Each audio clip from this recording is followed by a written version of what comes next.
കൊണ്ടുപോയെന്നറിയാം. അവിടെ തീവ്രപരിചരണ വിഭാഗത്തിലാണെന്ന് ഞാൻ കേട്ടു. ദയവ് ചെയ്ത് ഉടൻ തന്നെ യഥാർത്ഥ സ്ഥിതി എന്താണെന്ന് തന്നെ ഒന്ന് അറിയിക്കണം. ബിനു പറഞ്ഞു, ഞാൻ 10 മിനിറ്റ് വിളിച്ചിട്ട് വിവരം പറയാം. ഞാൻ എന്താണ് ആരോടാണ് പറയേണ്ടത്? ഞാൻ പള്ളിക്കുള്ളിലേക്ക് നടന്നു. അങ്ങനെ ഞാൻ കാത്തിരിപ്പായി ആ പള്ളിയുടെ തിണ്ണയിൽ. 10 മിനിറ്റ് 10 വർഷങ്ങൾ പോലെ പോയി. ആ പള്ളിയുടെ ഏറ്റവും മുന്നിൽ പോയി മുട്ടുകുത്തി നിന്നു.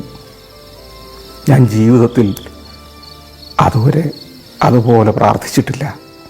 അപ്പോഴാണ് ഞാൻ ഒരു കാര്യം മനസ്സിലാക്കുന്നത്, എനിക്ക് പ്രാർത്ഥിക്കാൻ അറിയില്ല.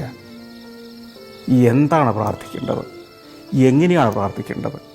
ഞാൻ എന്താണ് ദൈവത്തോട് ചോദിക്കേണ്ടത്?